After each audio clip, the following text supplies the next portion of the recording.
Hello and welcome to Sport Tonight. I'm Cecilia Mogbe in Lagos. Sporty greetings to you wherever you are in the world watching us. In Paris, just close to Stade de France, I'm Austin Okonakwan. Okay, Austin, I don't know, you are excited. You're always excited no matter what happens. But this evening wasn't what we expected from Favour Ofili to Blessing Oborududu. Those were the medal prospects when the day started.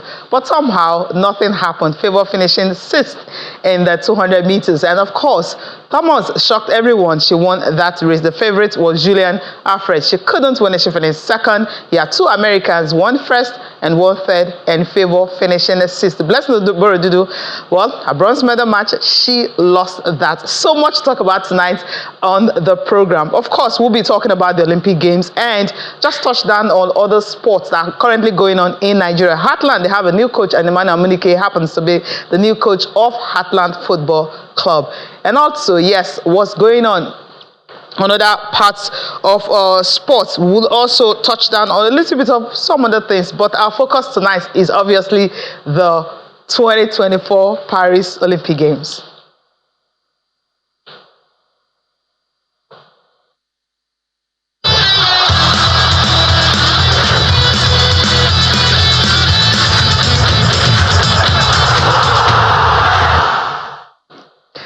Yes, Austin Kende Idris is in the studio tonight. Yes, we'll be talking about, yes, the Paris Games. It's day 11, and we are still waiting for the medals. Yes, we're still waiting for the medal. It's good to be here, great to be here, and great to see you again. You look sharp, you look nice.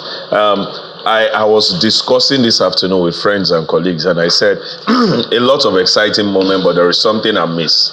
As Nigerians, we've not had the kind of excitement I want. Qualifying for quarterfinals, semi-finals is nothing compared to having that flag hoisted high, either as third, second, or first, or the anthem, being played. So we still have our wait, fingers still crossed. I'm still looking forward to we actually singing that new, or rather the old new national anthem in Paris. Austin, I know you're anticipating and waiting for that. We haven't seen it. But first, let's start out with a blessing. Let's start with Favour Ofili this evening. The race just finished, and of course, the excitement that we waited so long, of course, to witness that 200 meters race. But somehow she just couldn't finish in the podium. Austin, when you were watching it, she started well, but that lane 9, people in the news, you were saying, why is she running on lane 9? Lane 9 is usually not the best. But hey, it's track and field, anything can happen. Anything can happen, Cecilia. I woke up this morning and I said a prayer for Favour Ofili because she has told an inspiring story right from when she broke that devastating news on her socials on July the 30th, and the way she picked herself back up in the heat to the semis, even did a season best of 22.05 seconds. And if you check what she ran in this final, 22.24, you can tell that there's some mental, imbalance somewhere. There's a lot of psychological work that should have been put into Favour because of everything that she's been through. But look, there's nothing wrong with us being expectant, particularly with the way she ran from the heat to at the semi-finals and then reaching the final. But it is what it is. The final is always a different experience entirely. She will learn from this. She will pick herself back up. I just hope that she tries to forget what has happened, even though it's so painful. But it is what it is. She finished sixth. End of the road for her. Let's see if she can maybe be part of the women's relay team or any other thing that will make us see Favour again. But I know this is painful, but let's chin up and just hope that somebody somewhere somehow on the track will get us talking again. Yeah, we'll hope for that. It's her first final. So, it's the first time she's getting to the final. And last Olympics, she couldn't compete. You know what happened out of whereabout test that happened, of course. Nigeria happened. So, and this time around, the 100 meters, yes, a whole lot going on in that. But getting to the final, the first time we were there in 26 years, right? Yeah. Miriam Yale was the last time she went to the final, and she went on to win a bronze medal. So, we're also anticipating, after seeing what Thomas could do, the strides and everything, we saw what Julian could do. We thought, okay, there's 1 second, maybe she might get third, and that's taking out Dina Asher Smith. But somehow Brown from nowhere finished third, and it was a 6th place. Were you surprised by her finish? I think I was surprised because I was hopeful. I'm one of those, Nigerians who sometimes I go blindly in support of my own. Yes, because that's the kind of love I've got for them. Yeah. That's the kind of hope. I always believe, they are writing their own story, and I will be so happy to be there, supporting them through that story. And Favour Ofili, like Austin said, inspiring story, but we talked about Tokyo 2020, which happened in 2021. Now coming to this, let's say we've left the ghost behind us. This one, Favour cannot tell me she's still not smarting from what happened to her in the 100 meters. It takes a lot. It's just days ago. Yeah, it takes a lot. And you're looking at the way the race went. You're feeling if I'm in the mix, probably I could get inspired and all of that. See, we might say everything about your input, you train, you get this, you get that, you're ready, your legs are ready, your hands are ready, the muscles are in right shape, everything is well. But so many times we don't put enough emphasis on what happens in the head. And the head controls everything that happens in the body. And that's where psychological plays come, your mental state going into big races. Like you're going up against the best in the world who are probably trained more than you, who probably have more facilities. No, probably. That's what it is. Exactly. Let me put it probably. Let it not be like, because they are all out there. Yeah. She also gets to use some of the best equipment, some of the best coaches. But still, they've got a huge team who works on a state of mind. Because you're going into a race where one split second can tell a different story from what you want. Yeah, okay. Look at Richardson.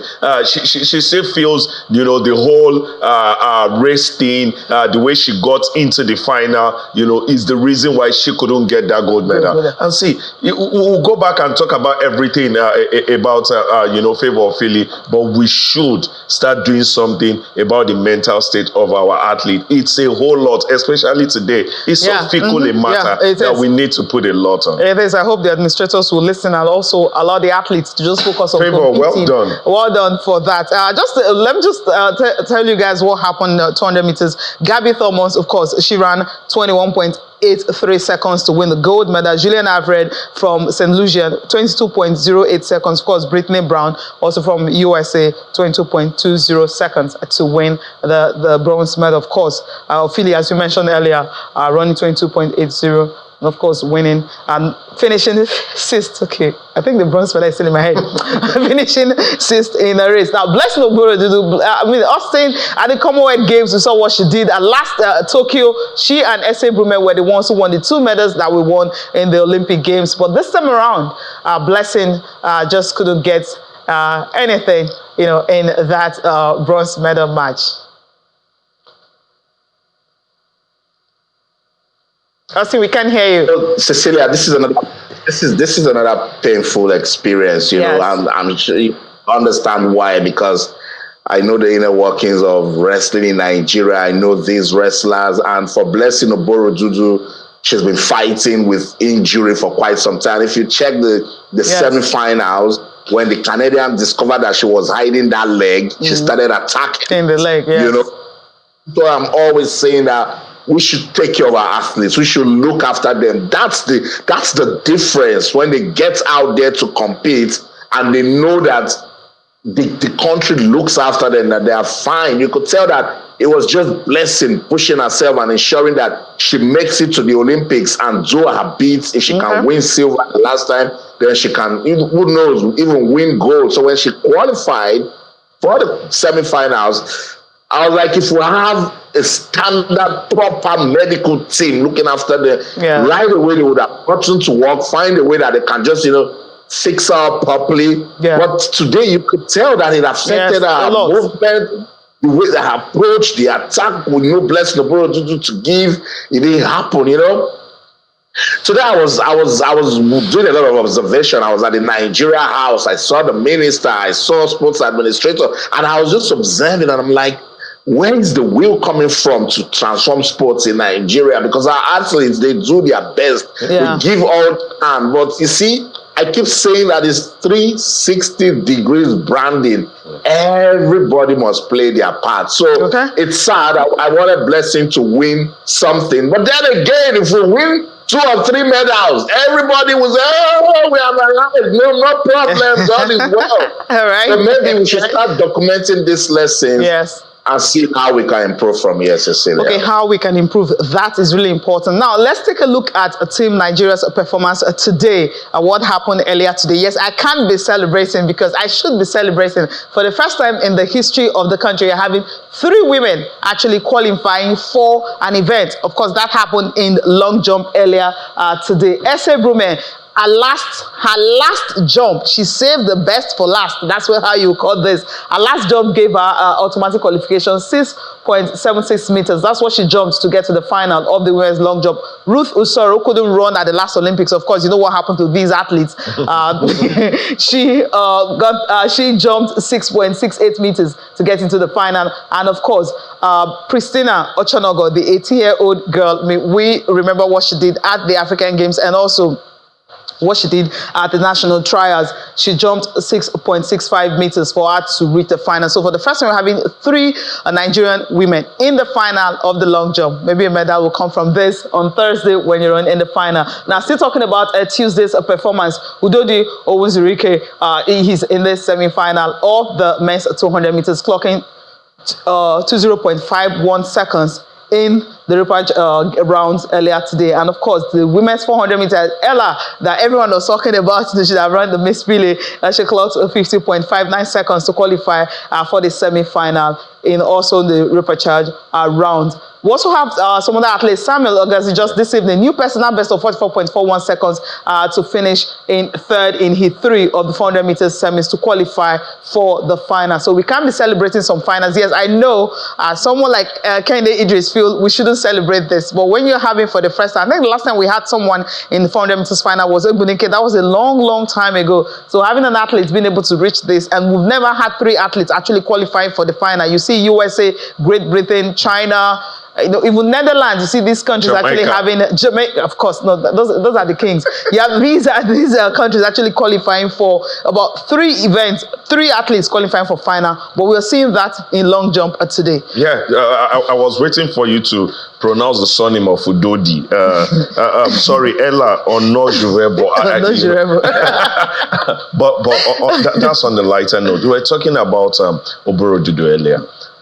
I'm looking at what Canada did to Daniel Igali, and look at what Daniel Igali is giving back to the country. That's one man. Yeah. I'm mentioning just an entity. Yeah. And he's giving back a lot to wrestling. Now, imagine Nigeria investing in just an athlete, in a set of athletes, in a group of athletes, and then years and years and years later, we're talking about their impact on the present and also the future. That's what it is. But talking about the excitement, earlier today, this high jump story, it happened. And I've been see, as much as yes, I was looking forward to the finals and all, this got me really excited. Ruth Soro, Pristina, and also our own Ese Brume. I really, was hyped. Out of 12 finalists, we have 3 Nigerians. That's a massive one. And see, you and I were talking off air before, the show got started. This is how you get into medal discussion. Yeah. If you have 3 out of 12, then if you check your permutations, then we stand a strong chance of going home with a medal. Yes, you can all finish outside of the medal space, but we're saying permutations build up to the final. And look at, some of those names, Samuel Ogazi, fantastic. And I'm really, rooting for him. I know you will be like, I'm rooting for every Nigerian. Yes, of course. Also, Chinechere, yes, she's not here now. Yeah. Finished 14 outside of qualifying for the semis. But see, the more you open it, the better for our athletes. So looking forward to Wednesday, looking forward to Thursday. I can't wait for us to tell the story of we getting on the medal table. Talking about looking forward to Wednesday and Thursday, but let's start with what we're going to be expecting on Wednesday, and that's where the D Tigers The Tigress will be in action against, okay, USA. Yeah, that's the team they will be meeting. But we'll take a look at that shortly. Tobiloba Amuson, that everyone has been waiting for, will also be running on Wednesday. We have the Tigress will also be in action. Of course, you also have some other athletes that will be in action. First, we're starting off with Tobiloba Amuson in the 100 meters hurdles event. So the heat is starting on Wednesday. She will be running. Udodi Owozurike, he will be running the men's 200 meters semi-final. Of course, Ella Ononju-Vervo, she will also be running the women's 400 meters semi-final. So this is what we should be expecting on Wednesday. We still have more. Talking about the D Tigers, they will be in action against what? The United States. That's the quarterfinal of the women's basketball, and of course the women's freestyle 53 kg will have in the quarterfinal. We'll be having Christina Ogunsonya against Kulan. That's where she will be fighting in this one. Hopefully, we can get a medal from this. Austin, quickly, I mean, we're expecting a lot on Wednesday. Athletes, we're starting with Tobiloba Amuson that will be competing. Anything, I don't know, with what has happened, we're still waiting for that elusive medal. I know you're in Paris trying to see if you can be one of those that will be here to welcome the athletes back home, especially those that win medals. Yes, Cecilia. Look, we can only just keep the faith. We can just believe. Christina, for instance, fighting tomorrow. She's a debutant at the Olympics. You know, so she can only just go out there and try and do her best and see if she can put some experience in the bag.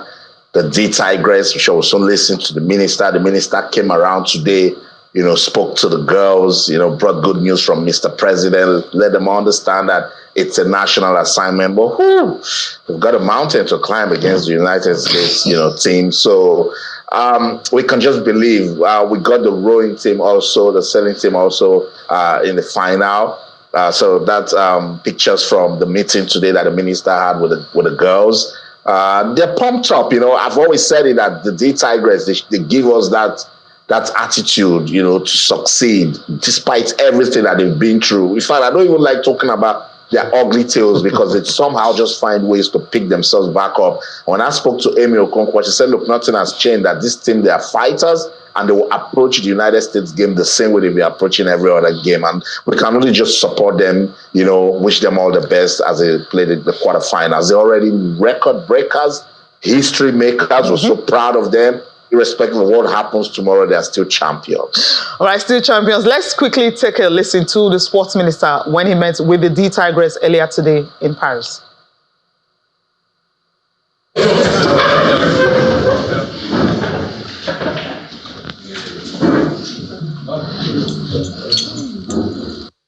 There's a lot that we've tried to do. I mean, we can't do all. We can't do enough. It can never be enough. But I've always believed that our sportsmen and women, that you deserve more than we're doing. Our attention this time, and I'm glad that so far, we haven't had the negatives that have always been part of the Olympics and all that of previous years. We've had a few, but those few that we've had have not had to do with whether the ministry is withholding payment, whether the ministry is not able to do so. We are willing to do more as much as we can. But unless I have this interaction and this engagement, I may never know enough and know the truth of what's going on. So I'm willing to sit down and to listen to you. But let the point not be forgotten, not be ignored, about the fact that you carry the destinies of more than 220 million Nigerians. That's what you do. When we played AFCON, some Nigerians lost their lives. That had to do with what? With the level of their involvement in what was going on. I need to repeat that same level, that's where we are, where you are now. That's where you've taken the country to. And I need that, everything that needs to be done to sustain that and to continue to make it work for the team and work for our country. Let's remain focused on that and see what at the end of the day, by the grace of God, this team is able to achieve. Right, let's see what they can achieve. This meeting, is it timely or is it distraction? Well, we'll talk about that when we'll come back. But Welcome, Akende. You listen to the sports minister, actually encouraging the Tigress to go all out. But they'll be going all out even without this one. I don't think these ladies need any. What's the difference between what they've been doing? Would the sports minister pep talk make any difference against the USA There's no tomorrow? difference. If these girls did not play so well, they won't be in the conversation of playing the US. In short, probably before the France game, you would have motivated them. That loss, that huge margin, is the reason why we're playing USA. And that's the USA in that setup looks like probably the only team that's got a clear-cut chance to beat the D Tigers. I'm not saying the D Tigers cannot win, but the US team look like that team that is head, shoulders above them. If you're talking Serbia, even France and the other team, I think the D Tigers would have taken them on, squarely. Yeah. But this is a tough one. And I feel these girls or these women have gone through more than enough fire from the first game to the second to the third for you to start motivating them. These girls know the US national team, ladies. They played with them like every day. You are now coming to motivate. I feel this is a shared issue. But sometimes they say there is no wrong time to do the right thing. You want to motivate, fine. You have gone ahead to motivate. But calling a meeting, I felt that should be done probably online, motivating the girls and all of that. But why not just do it before the game and after the game? I hope, exactly. I'm wondering if the D Tigress are not qualified at this point, will you be addressing them? It's a huge question. But like I said, there is no wrong time to do a right thing. This feels like a right thing. Hopefully, maybe that is the singular push they need to get past the US. The minister, thank you.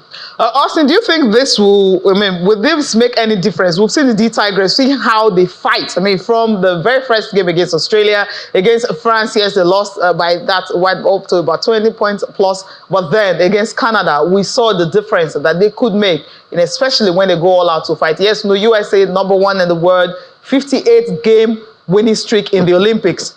Now, that's massive. 7-time defending champions. That's massive. But we are facing them on Wednesday. Even the question you're throwing at me is scary, But impossible is nothing, And that's what these girls kept telling me today when I spoke to them, from Coach Reina to Amy Okoko, to even Mujina to Musa, who is an homegrown talent. Yes. Saying, look, nobody gave us a chance. No one thought that we could even beat Australia, and we did. No one expected us to even get out of the group, and we're here now. So impossible is nothing. Oh, okay. If you say that the United States is better, then there's no need for Nigeria to turn up. That was what Ezine Kalu told me. And she's been a fighter. And she said this team, they have fighters and they will come out to fight, So let's just see what basketball they can give. The new FIBA rankings are now number 8 in the world. Yes. So they are in the top 10. So put some respect to the name, because the D Tigers, they've actually shocked a lot of people coming into this Olympics and what they've achieved. It's tough. I know they cannot in any way disrespect the United States team. But look, we've seen stranger things happen in our world of sports. And this is the kind of stories we live for, I love oddity, Cecilia. Yes. So one person will say, I'm looking forward to the D Tigers beating the United States team. So we'll wait to see what tomorrow we give. But with what I saw today after that meeting with the minister, they are pumped up. I don't know what he said to them, because they actually told the media to leave after he did the preliminary briefing. That's what they always do. What they want to now talk about finance, talk about welfare, and those other issues, they would tell the media to leave. So we left, but right after that, when I spoke to some of the girls, they liked what he said. They think it's assuring. And I just hope that they will stay focused, get into that game tomorrow, and make history again for themselves. We're hoping for that. All right, we'll leave that and quickly talk about athletes. Austin, you've been talking to some of these athletes and their experience, what it's like in Paris, especially experience they also had in Tokyo, where they didn't have opportunity to meet with other athletes. You're just in your room, you go, compete, train, and you're back. But this time around, no COVID, everyone is enjoying it. But first, we're going to listen to Chioma Onyekwere. She competed, but then her efforts just wasn't enough. Especially when you had to do a lot of things. Now, we need to take a listen to her. Maybe that will actually send a message across of what we really need to do for athletes to be fully focused on competing and not have to be worried about some other things around them. Let's listen to Chioma telling us her experience in Paris so far. To be honest, I got out there and I gave it my all. I'm very proud of how I performed because I didn't leave anything in the back. I truly went after every single throw and tried to give my best. There's just small technical things, mistakes that I made in the first and second throw, but I felt like that third throw really had everything I needed in order to make it through to the finals. Just released a little early. That would be probably the only thing I would change. I wish that third throw I didn't release early because I needed those first and second throws lessons to know exactly what I needed to do to make sure I get the right mark for the third throw. So if I didn't release too early, I think that one would have soared and really got me a chance in that final and really improved my performance. Do you think you should have prepared more for this Olympics? I prepare the best as I can. As an unsponsored athlete, it's very difficult. Most of the time, I work full-time as an engineer, so tackling working full-time and additional training, it takes quite a bit of time away from my focus with training because I have to balance those two acts. If I was a sponsored athlete and was able just to focus on just athletics, I think I would have probably had a better performance. I would have probably been in this shape come March, but because I'm not sponsored and don't have any donations or funding from my sport, I fund myself. I pay for my t-shirt, I pay for my shoes, I pay for my implements. I'm not able to give my best performance. There are athletes in the US, there are athletes in Europe that I'm beating, but they're getting more funding than I am. So they're able to pay their chiropractors, pay the physician, get massages, get all this work done to make sure they're in tip-top shape. Whereas like we don't have the funding, so we kind of play with the cards we have and do our best. And we've been able to succeed and perform well despite not having all the contributing factors that help you perform well as an athlete. But if we were able to get more funding from the federation, from the government, from any sponsorship, I think we would be stellar in competition. Say if I had AC in the dormitories or a different bed or a therapeutic, instead of sleeping on cardboard, which is hurting my back, and I had to go to the chiropractor every single day at the polyclinic. Those are stuff that make the tiniest difference that will make sure that you're like 1% better. And really, when it comes down to training for 4 years, if you can get 1% better each day, there's no way that you don't make it to a podium. There's no way that you don't medal. Yeah, I'll throw this to you. When you were listening to Chioma talking, there's a whole lot. She spoke for like 6 minutes, whole lot she talked about. I think we'll have the complete interview some of the time. This is what most of our athletes face. She's not based here, she's based in the USA. Yeah. Imagine you having to be working and also competing. A professional athlete, usually most professional athletes, by the time you turn professional, you're supposed to focus on just competing, going for meets across the world. But sometimes not all the athletes have this opportunity. You're not sponsored by any of the, sports apparel brands, the Nikes or the Adidas of this world. So you have to just work, earn money, and put it into the sport and go compete for your country. You see, when you're talking of national heroes, these are national heroes. See, it is easy to just want to fall back. Yeah. Nobody's sponsoring me. The country knows I've qualified for the Olympics and I'll be going. What are they doing for me and all of that? See, this is not national trials. This is not even a continental trial. This is the Olympics, where the best of athletes have the topmost, executives or administrators in their country pay everyday attention to them for the last 6 months. Yeah. Go and ask Shakai Richardson. Yeah. Go and ask Noah Lyles. They pay everyday attention. What's happening to him? Is he in a happy mood and all of that? Every day counts up until the day they start to compete, and that's the experience we're talking about. Yeah. And then we're talking in the middle of competition. You're trying to motivate them. No. They need all of the motivations. These athletes need to have one thing at the back of their mind when competition starts. Go there and win. Don't bother about anything. And like they say, you don't get ready for the Olympics 1 week to the Olympics. No, you're talking 1 year. Yeah. At the least 6 months. You're just waiting, keeping your body in shape up until the Olympics come. For us, we're still even dragging with qualifiers. And they were talking a whole lot, so it's a whole lot.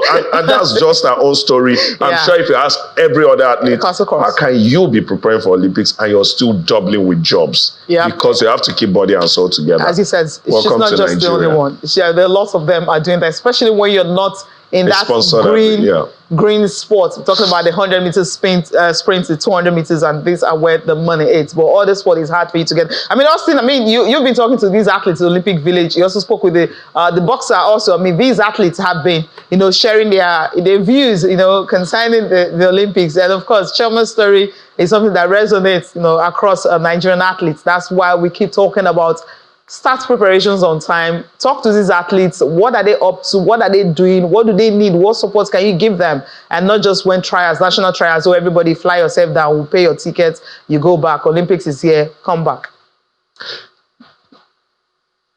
Austin, I can't hear you. And Chioma said it all, you know. She was very plain. She was frank. She said, look, we don't get the sort of preparation that some of these other guys get.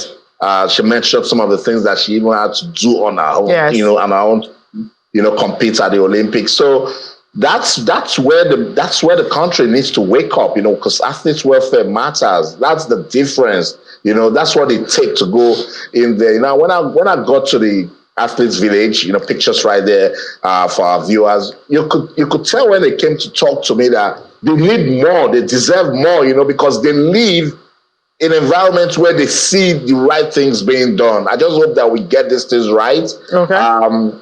Some athletes that are here have 4-year, 5-year, 6-year program before they come to the Olympics, and that's why they're making the difference, Cecilia. That's the difference. Let's listen to another athlete that Austin spoke to, Olaitan, Olaore, talking about his own experience in Paris. He's a boxer.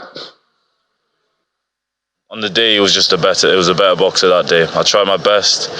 We did well. We performed very well, but it just happens he performed a bit better that day. If you have an opportunity to have that fight again, how would you approach it?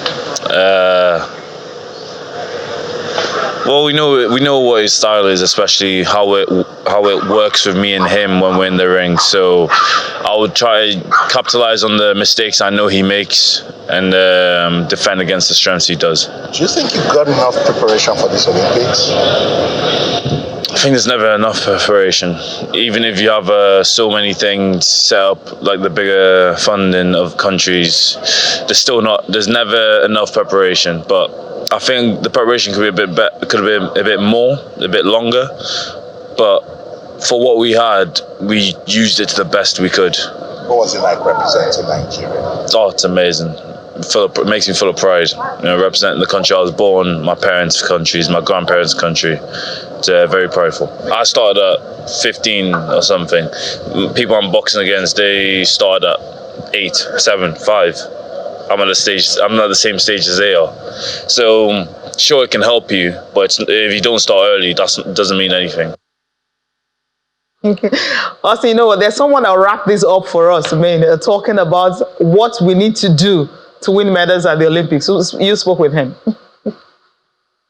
Yeah, you know, Cecilia, and he said it right there. There's need to start early. He said something about you don't get enough preparation, but you can make use of every kind of preparation that you will get. These are proper lessons learned, and that's what we're doing as the media. We're letting administrators hear this thing now, watch these athletes talk about the things that they need to perform big at a big stage. I just hope that they will put words into action, Cecilia.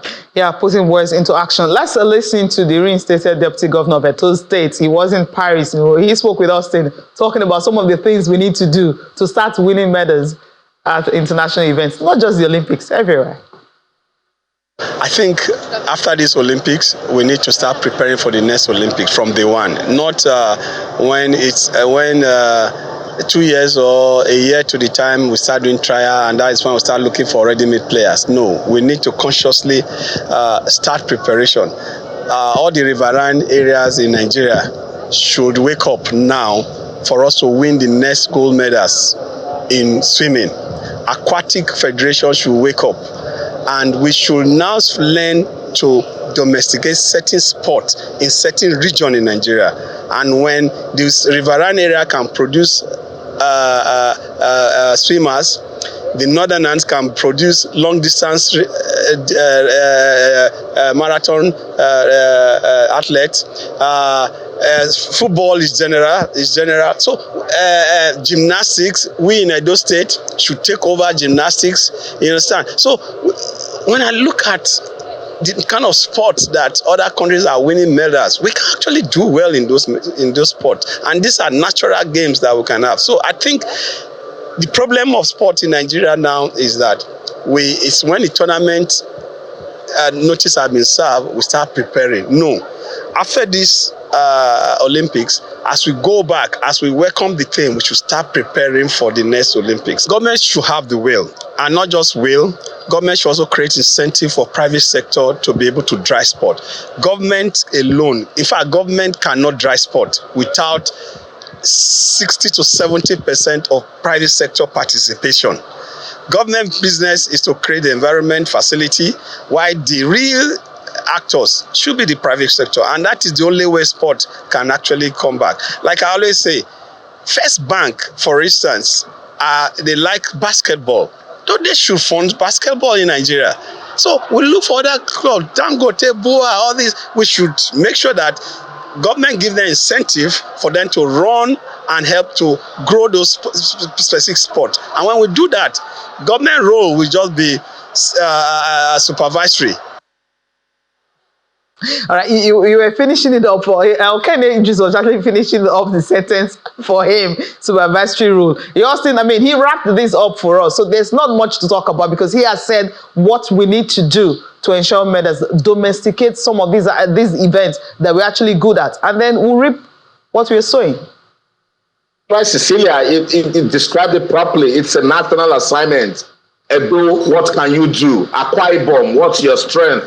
Kogi, what are you good at? Everybody now come together. Let's see how we can make this thing shine. That's why you see Jamaica, everybody's shouting about now. Look at Jamaica. This is like about 10 to 15-year project, and they are still shining. Yeah. We are celebrating what we are seeing today with our long jumpers. We should never go back. It's just sand and board.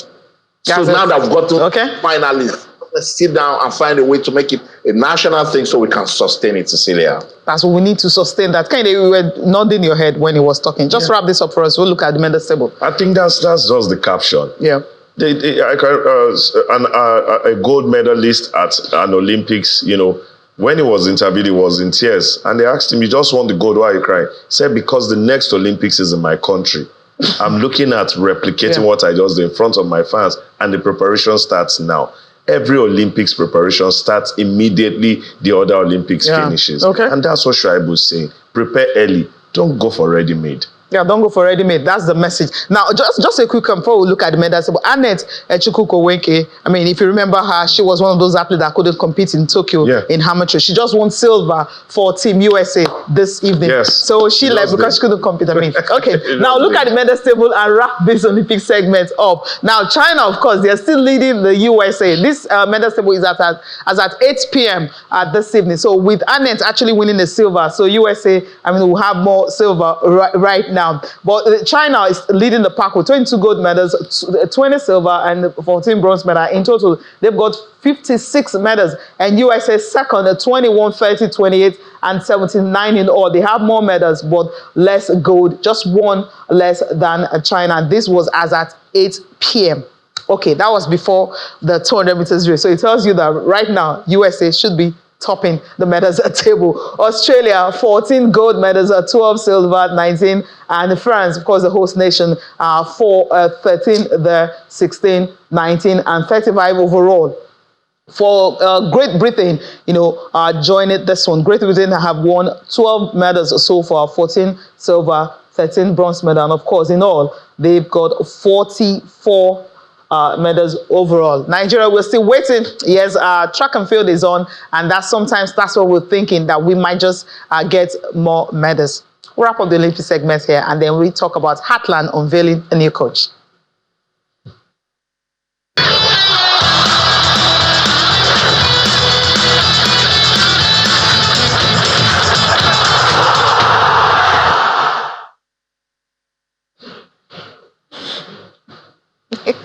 Welcome back. All right.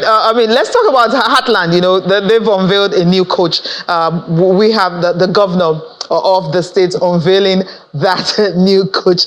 And the coach happens to be Emmanuel Amunike. And everyone has been talking about Emmanuel Amunike. We know that sometimes how do I put it now? Yes, you have to come home, to for people to see what you can do, and then they can like, okay, so no one is going to start, some of the slaps that were coming for him when he applied for Super Eagles job and everything. Now he's home. I mean, Heartland, we saw what happened to them last season.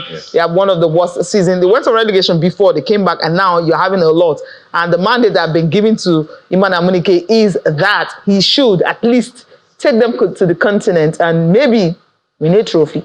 Yeah. Were you surprised by this appointment? I think I'm not so surprised. Like I said, I was on this show when we're talking about Finidi George, and I said one of the things that so many of these foreign coaches that we go for out there is the fact that they start to cut their craft, right there at home. I mentioned the likes of Paul Le Guen, even Genero, Jose Pesero, all started, from those local, then later big clubs in their country. They got their standard and then they went abroad. So we should do that. And Finidi George has done that with Enyimba, and now he's even with Rivers United. So if you're a top coach, yes, we love what you've done out there.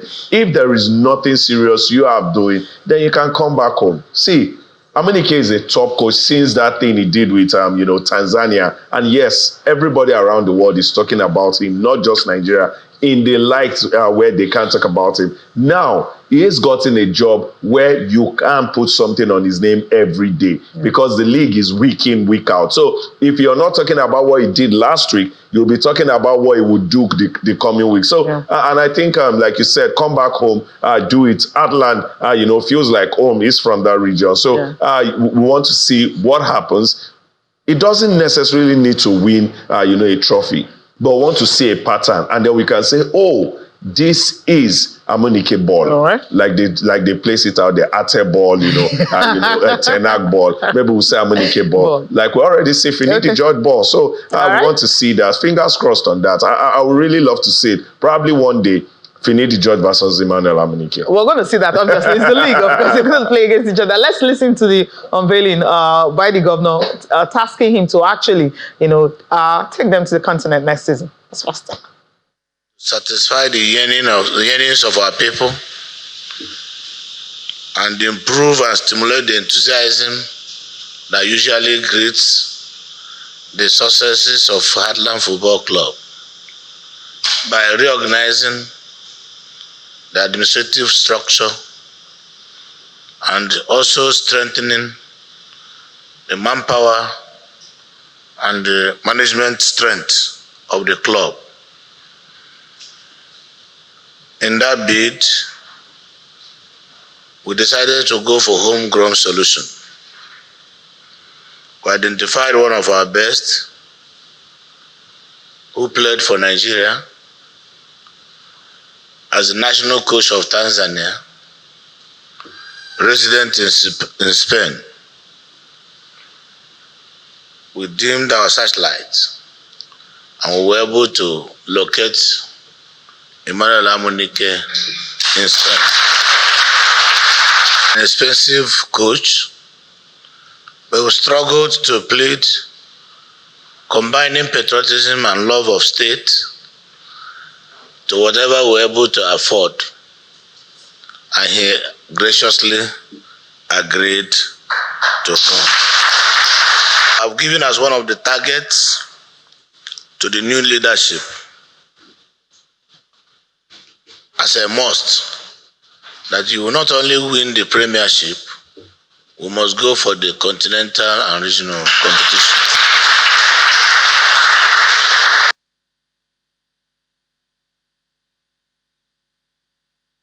Okay, I think we need to listen to response coming from Emmanuel Amunike before we react and end the show. For me, it's an honor. I'm from Imo State. I think this is the first time I'm staying so long in Imo State. And for me, there's a reason why I'm doing that. Because when His Excellency called me that he needed my help, I couldn't turn him down because I'm from Imo State. But the most important thing is not only about me from Imo State. I think the important thing is collectively, myself and both the medias, how we can turn the football around. Most of you guys, you have more insight about the club than myself. I was not privileged to play with Heartland. But today I'm here with Heartland. So what I can tell you actually is to bring the best. I'm someone that drives by objective. And whatever I involve into, I put everything in it. So hopefully the good Lord that sees everything will give us the grace to do what is right so that we can turn the game around. It's all about turning the game around for Emmanuel Amunike. Austin, we need to wrap up with this one. Yeah, I like it. I like this story. I said it the other day that we need our ex-internationals to come into the league and find ways to develop it. So shout out to Emmanuel Amunike for coming back home to contribute. Let's also call on those ones that are using podcasts to just criticize, say, come back home, go get a coaching certificate and come to Nigeria to develop, league football. That's the show. In Paris, I'm Austin Okonakpan. In everything you do, remember, talking sports. Bye for now. Right. Kehinde, thank you so much for coming on the program tonight. It's easy to be a critic. Come and contribute your quota. It's good to be here. Thank you so much. Thank you so much for watching. I'm Cecilia Omogbe. Have a good night's rest.